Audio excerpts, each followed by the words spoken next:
Howdy, folks. I just watched Tar in the theater, and by God, is this a fabulous fucking movie. This is a certified dank movie, if I do say so myself. Let's talk about it. For those of you who don't know the premise of the movie Tar, it's basically a character study, and it really is Cate Blanchett's movie.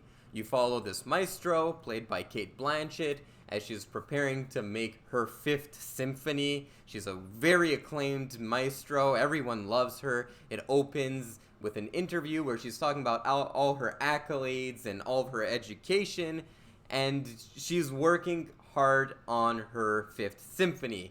The whole movie is her trying to complete this fifth symphony. The movie reminded me a lot of Blue Jasmine, because Blue Jasmine is a movie starring Cate Blanchett where you're just slowly watching this character's destruction. And this is the same kind of movie. You're slowly watching this character destroy herself. You're watching a train hit a building in slow motion. So let's talk about said character study. So like I said, she's a high achieving maestro, but the problem with this character is that she has very extreme tunnel vision. All she cares about is sound, and in her mind, music is compartmentalized. There's good music and there's bad music. There's a very great scene early on in the movie where she's teaching a class at Juilliard, and she starts talking about Bach and asks for a person's opinion on Bach, and the person is a person of color and says that BIPOC people don't like Bach because of his past, to which she quickly dismisses him. She says that it's stupid, so you can really see that this character doesn't care about the things surrounding music, the social implications of it, whatever. All she cares about is the music itself. There's also another scene in the interview, in the opening sequence, where the interviewer asks if she cares that the maestros are male or female and how they're divided by sex, and she said she didn't care at all about stuff like that. She really just cares about that music, and it gives her that tunnel vision, like not seeing the surrounding world. And at first you're on board with this character because she puts this fucking loser in his place, this guy who rants about Bach, puts him in his place and basically says that he's stupid for it, and you kind of agree with her. But then you start seeing that her way of thinking may in fact be flawed. Also, just the sound design of the movie itself is very immaculate. It's very attention to detail oriented, and that shows that this character played by Cate Blanchett is has an extremely fine ear. Every time there's a bump in the night, she'll wake up. Every time she's out jogging, you can hear the surroundings of the city and what kind of noises are going on.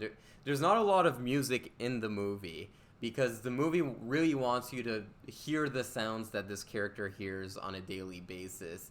And sometimes she'll go to play the piano and there'll just be a creak or a doorbell or something like that, and you really get like a sense of unease with this character because she has such a fine ear. She's an incredibly well-spoken character as well, a very smart character, and they talk about that a lot, how there's a correlation between intelligence and having a very fine ear. Her acuity for sound doesn't only translate into her professional life, but it's also present in her personal life, and more specifically, her romantic life.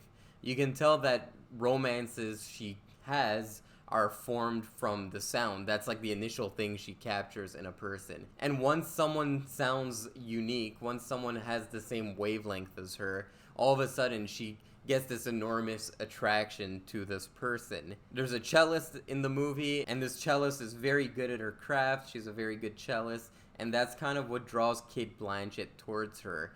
And that quality is what makes Cate Blanchett kind of develop an affinity to her, despite Cate Blanchett also having a partner in this movie. And that leads to a lot of things. Cate Blanchett's character has such tunnel vision when it comes to her professional life and making the best sound possible, best music possible, that she doesn't really realize that she's leaving a trail of destruction behind her.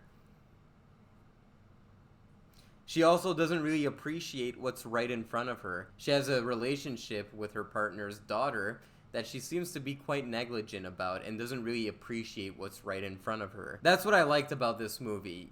You understand what this character is doing. You understand that whenever I see passionate people, I fall in love with them. I go on YouTube and I listen to so many passionate people. There's like a YouTuber I like who's a plumber, but he just talks about plumbing in a way that's so passionate. And that's what gravitates you towards Cate Blanchett's character. I know fuck all about classical music. I actually hate classical music, but I can listen to this woman talk about classical music for hours. That's what draws you towards this character. She's such a passionate person, so passionate about her craft, but it's just that passion for her craft ends up devouring her personal life and makes her a very destructive person. The movie ultimately is a social commentary on workplace power dynamics and having sexual relationships in your workplace, but it really paints a full picture of that issue. Just by having a very sympathetic character in the forefront really makes you see how this happens. We talk about this all the time when it comes to Hollywood, especially how there's like these power dynamics or stuff like that leads to like troubles in the workplace, and this movie talks about that, but any other movie would be very hammy about it. This movie isn't hammy at all. It really shows like the full scope of what's going on. The movie also says a lot about mob mentality, social media, being an independent thinker. That's what I really liked about the movie, was its social commentary. It had a lot to say. The movie is not perfect. I think there are a few flaws with the movie. For one, I think Mark Strong's character, as much as I like him as an actor, you could have removed that subplot and gotten the same thing out of it. There's this really big payoff at the end with his character, a very, very big what the fuck moment that was very merited, but you didn't really need to give backstory to Mark Strong. You could have had that scene on its own, and it would have had an equal payoff, in my opinion. There's a little too much repetition in the movie as well. The same information being told to you over and over again. There's a few too many scenes of shit going bump in the night, where it's like, okay, I get it. Just a few too many. And that's what I mean. They do that repetition a bit too often.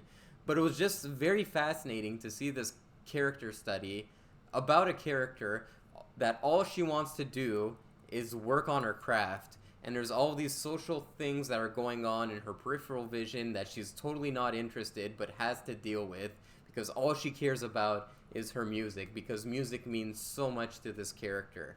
And for that, you create a very sympathetic character that makes you understand what's going on in society currently. And for that, I think this movie is certified dank. Guys, do you plan on watching Cate Blanchett's new movie, Tar? If you've seen it, comment below and let me know. And I'll see you guys around.